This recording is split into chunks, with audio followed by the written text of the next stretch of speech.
we definitely are brewing up some fun here on Winging It Buffalo Style with the highly anticipated Brewfest. We're joined today by Tim Herzog from Flying Bison and Julie Berrigan from the Buffalo Hearing and Speech Center talking about Buffalo Brewfest. Now, I know this was a huge success last year, so what can people expect this year?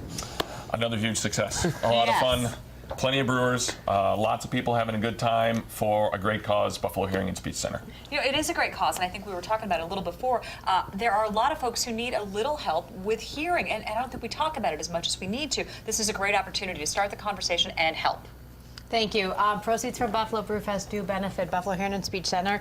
We're celebrating our 60th year this year, so we're really proud of that. And we basically have grown from a 3-person audiology clinic to 350 strong. Wow. But based on our founding, we still have 4 different clinic offices, and we would encourage anyone, if they're even thinking of experiencing any kind of hearing loss, that they come in for a simple evaluation. That's always the first step, and we want to be proactive about it. So Absolutely. we help over nearly 11,000 people each year. Wow, no kidding. That's great. Now, it's really interesting because we were just talking about physical therapy, how it's important to have that preventative measures taken, and it's very similar for hearing and speech.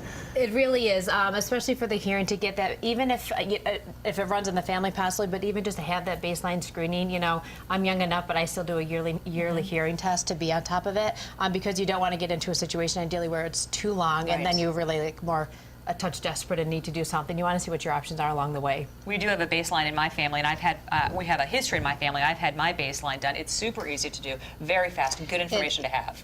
You're right, super fast, easy, in and out, and painless. Yeah, it really is. Now, we know it's for a great cause, but going back to the Brewfest, I know that there's going to be some beer, some food. What different types of beer are people going to be able to, get a little sampling of? Well, beers from all over the country, from as close as Flying Bison Brewing Company out to California, Long Trail from Vermont. We were talking about Ubu from Lake Placid, New York. So beers from all over the country, and there's a few imports that are still here.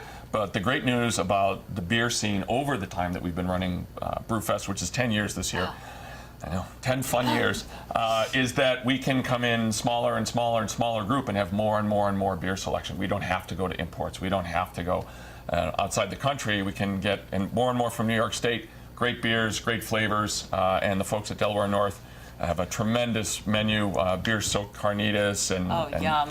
Oh, those are fabulous. Now, this is going to be a huge event. A lot of people there. You're moving it to the First Niagara Center, so there's going to be some benefits attached to the new location. You're talking about, parking and even just space. What else is happening there? So the Sabres have allowed us free parking down there. Great. So if you're driving down, you can park for free. You can take the train down. The construction will not interfere with the front of Brewfest. You can come right in the front. You're still fine. We have the entire building this year. We have the Atrium Pavilion. We have the Harbor Club. We have all 3 levels. The VIP area is out towards the ice surface. So there's more than enough elbow room for 3,500 guests. Oh my gosh, it's going to be a lot of fun. You can find out more information about it, of course, Brewfest, it's happening this Friday. And good news, there's a lot of inside space just in case it happens to rain. Mike Syke is going to have the latest on your forward.